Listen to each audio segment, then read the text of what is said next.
தலை வலிக்குது. சுமாராக தான் இருக்கணும், அந்த அளவுக்கு சொல்கிற அளவுக்கு இல்லை. ரசிகர்லாம் ஏமாற்றலாம். படம் இல்லை அப்படி ஒன்றும் இல்லைண்ணா. படம் பிடிக்கல. படமே நல்லா இல்லைண்ணா.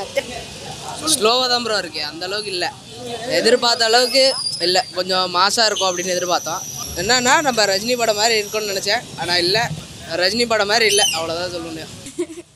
இல்லை ப்ரோ, நான் தூங்கிட்டீங்களா? இந்து முஸ்லீமை பற்றி சொல்லியிருக்காங்க, அது வந்து ரொம்ப நல்லா இருக்கு. தேட்டர் நல்லா இருக்குண்ணா.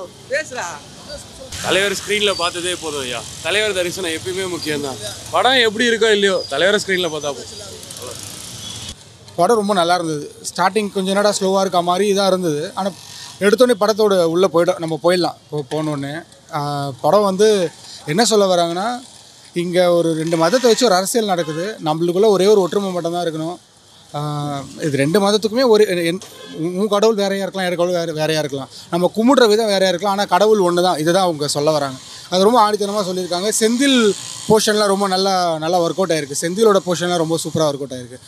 அவருடைய சென்டிமெண்ட்லாம் ரொம்ப நாள் கழித்து அவரை இப்போது சீரியலில் பார்த்தோம், இப்போது சினிமாவில் பார்க்குறதுக்கு ரொம்ப நல்லாயிருக்கு. அப்புறம் 2 பேர், விக்ராந்த் அப்புறம் விஷ்ணு விஷால். விக்ராந்த் பார்க்குறதுக்கு எனக்கு விக்ராந்த் மாதிரியே தெரில, எனக்கு ரஜினி இப்போது மீன் என்ன சொல்கிறது, சூப்பர் ஸ்டாரும் தளபதி இருக்கிற மாதிரி தான் இருக்குது. லைட்டாக அப்படி பார்க்கும்போது ரெசம்பிள்னா அந்த ரெசம்பிள்ஸ் வருது. விஷ்ணு விஷால் ஆஸ் யூஷுவல் நல்லா பண்ணிட்டார். கதை ரொம்ப நல்லாவே நகருது. ஃபஸ்ட் ஹாஃப் செகண்ட் ஹாஃப் நல்லாவே இருக்கும். இதில் வந்து first half slow, second half வந்து இது இப்படின்ற மாதிரிலாம் இல்லை. இந்த கதை வந்து ஒரு டிஃப்ரெண்ட்டான அட்டெம்ப்ட் ரொம்ப நல்லா எடுத்திருக்காங்க. ஐஸ்வர்யா ரஜினிகாந்த் வந்து நல்லா எடுத்திருக்காங்க, ரொம்ப நல்லா எடுத்திருக்காங்க. எல்லா ஆடியன்ஸும் கவர் பண்ணும். இது இவங்க தான் பார்க்கணும். எப்போவுமே இப்போ வர படம்லாம் எப்படி வருதுன்னா, தலையை வெட்டுறது, ரத்தம் வர்றது, இது அப்படிலாம் இல்லை. இது எல்லாமே இதில் வந்து தலையை வெட்டுற அந்த மாதிரிலாம் இல்லாமல் எல்லாமே கவர் பண்ணுறாங்க. சின்ன பசங்கள்லேருந்து பெரியவங்க வரைக்கும் தாராளமாக வந்து பார்க்க வேண்டிய படம் தான்.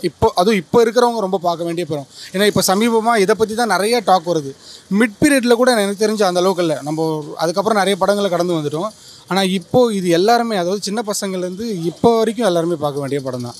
இது ரொம்ப பம்பாயில் சொன்னால் அதே கான்செப்ட் மாதிரி தான் இதில் இருக்கும்.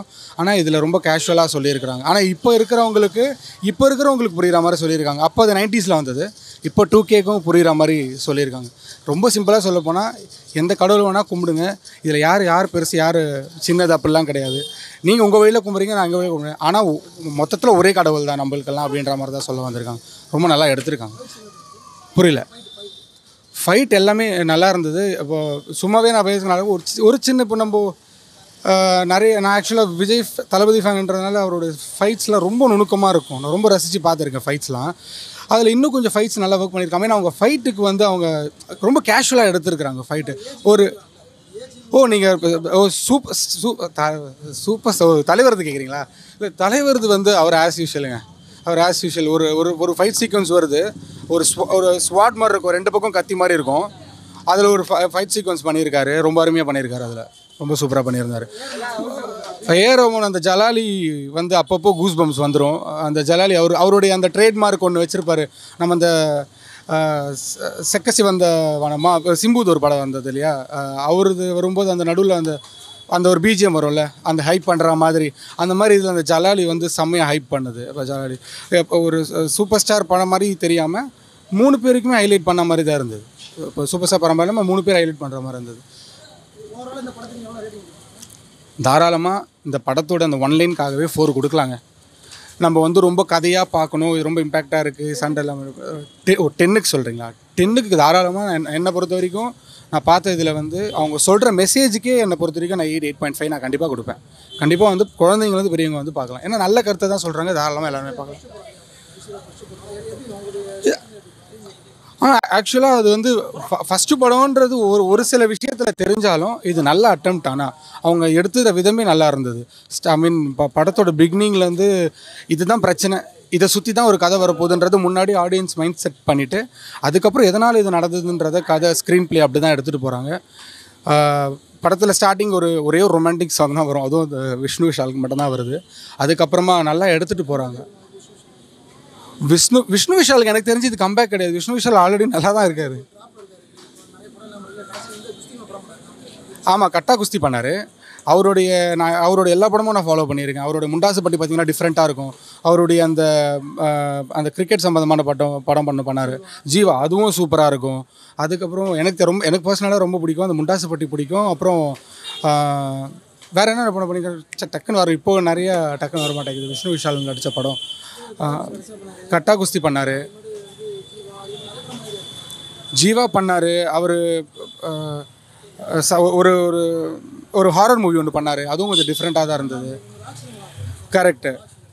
அதெல்லாமே அவர் சூஸ் பண்ணுறது எல்லாமே ஆமாம், அவர் சூஸ் பண்ணுறது எல்லா ஸ்டோரியுமே பார்த்தீங்கன்னா டிஃப்ரெண்ட்டாகவும் இருக்கும், நல்லாவும் இருக்கும். இப்போ கம்பேக் யாருக்காக இருக்கணும் அப்படின்னு நான் நினச்சேன் அப்படின்னா விக்ராந்த் தான். ஏன்னா விக்ராந்த் தான் நடுவில் அவர் கொஞ்சம் விக்ராந்துக்கு தான் நடுவில் கொஞ்சம் எதுவுமே இல்லை. ஏன்னா ஸ்டார்டிங் வரும்போது இந்த விஜய் தம்பின்ற அந்த ஒரு இதை வந்து இதில் உடச்சிருவார்னு நினைக்கிறேன். இதுக்கப்புறம் அவர் நிறையா படம் பண்ணார்னா, ஏன்னா உங்களுக்கே தெரியும் தளபதி இப்போது வெற்றி அந்த தமிழக வெற்றி கழகத்துக்கு போயிருக்காரு. ஸோ அதனால் இப்போ கண்டிப்பாக இவர் வந்தார்னா ஓரளவுக்கு அவரோட இதை மேட்ச் பண்ணுற மாதிரி இருக்கும். அடுத்தடுத்து நிறைய போட்டியில் இருந்தாலும் இவர் வந்தார்னா இவருக்கேற்ற கதாபாத்திரம் சூஸ் பண்ணார்னா கண்டிப்பாக விக்ராந்துக்குமே ஒரு நல்ல ஒரு இதுவாக இருக்கும் கண்டிப்பாக. ஏன்னா நல்ல சப்ஜெக்ட் எடுத்தால் விஷால் நம்ம இப்போ விஷ்ணு விஷால் நம்ம வந்து பேசுகிறோன்னா அவர் எடுத்துருக்கிற கான்செப்ட் தான். ஸோ அதே மாதிரி விக்ராந்தும் அதே மாதிரி கான்செப்ட்லாம் நிறைய எடுத்தார்னா கண்டிப்பாக அவருக்குமே ஒரு நல்ல ஓப்பனிங் இருக்குது. கண்டிப்பாக எல்லா நல்ல கான்செப்ட்டுக்கு எல்லா ஆடியன்ஸுமே நல்லா சப்போர்ட் பண்ணுறாங்க தான். தேங்க்யூ.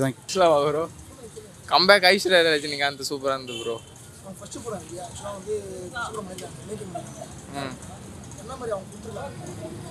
ஃபஸ்ட்டு படம் இதுவாக பார்த்த ஆடியன்ஸுக்கு வந்து முஸ்லீமும் இந்துவும் அதான் இந்த மதம் பிரச்சனை அதான் எல்லாம் ஒன்றா இருக்கணும்னு சொல்லியிருக்காங்க ப்ரோ. நல்லா இருக்கு ப்ரோ படம். படத்தில் இம்பேக்ட் வந்து அந்த பாம்பேயில் ஒரு கலவரம் நடக்கும், அது நல்லா இருந்தது ப்ரோ. அவ்வளோதான். ரஹ்மான் பேக்ரவுண்ட் ஸ்கோர் சூப்பராக இருந்தது.